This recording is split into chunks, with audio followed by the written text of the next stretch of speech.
It is 5:30 in the morning. The sun is just coming up. We're at Smith Mountain Lake today, and we're going to see if we can catch a striped bass. Let's go outdoors.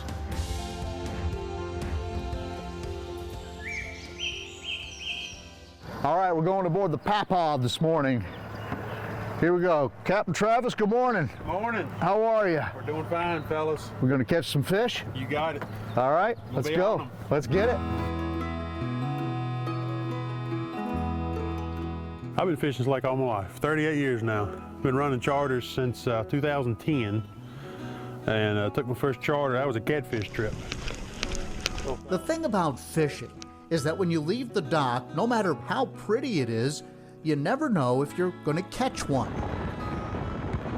The best way to hedge your bets is to go with a guide, and we went with Travis Paetzel on his boat, the Pawpaw, named after the man who bought him his first fishing pole. My first birthday, he gave me a fishing pole. I don't remember none of this, of course, but I've been told the story, and it wasn't no Mickey Mouse fishing pole. It was a real deal fishing pole. This outing is tinged with sentimentality. Along on the trip is the guy who first took me striper fishing in the late 1980s. Take you striper fishing, we'll call it even. You're gonna call it even. Steve Reynolds. When there were no houses on it at all. The first time I took my boat out, I had one that was, like 18 pounds. He started fishing the lake long before he knew me. Fishing was really good, really good. We had a lot of 15 to 30 pounders. Just remember what all the bumper stickers say about fishermen and, well, to put it nicely, exaggerating. The fact is that back then, Reynolds and I seldom caught any fish. And he blames me. I remember when you lost that big fish. What are you talking about? I've never lost a big fish. I said, you got a big one, and you're fighting and the ball's going, and poof, nothing. So what the hell? You reel it in, your knot came untied. 30 years later, it's time to update the stories. All right, ready? There's a Smith Mountain Lake striped bass right there. It's a striper, but it's small. Not what we were hoping for, but it's still early. Pretty good population of 30 to 38 inch fish in here. Really? Yes.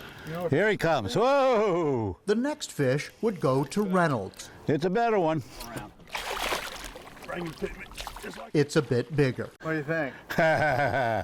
You betcha that is a striper. We had caught 4 fish so far, and then it sort of slowed down. And now we've moved to a new location. And if you look, this appears to be where the fish are, because there are a lot of fishermen here. And I feel like it's just any minute now.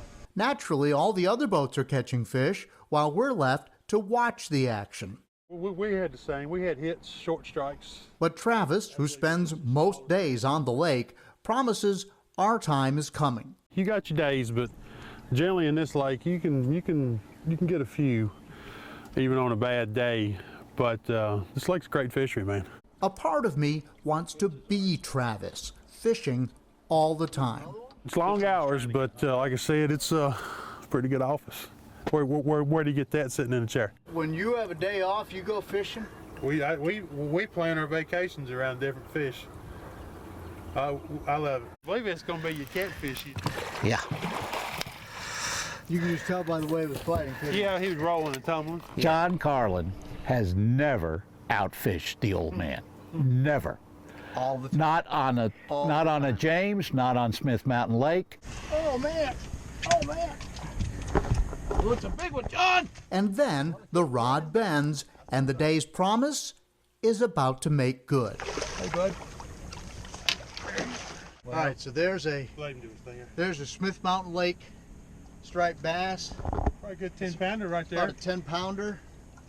Captain Travis, thank you very much. Hey, man.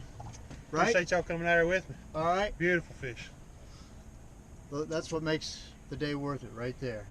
That would be the biggest fish of the day, meaning I caught the biggest and the first, just in case Reynolds is taking notes. No matter.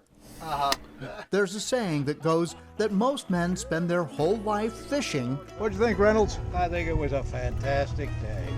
never knowing it's not really the fish they're after. Fishing used to be my life, and I wish it still was, but I'm too old. Excellent.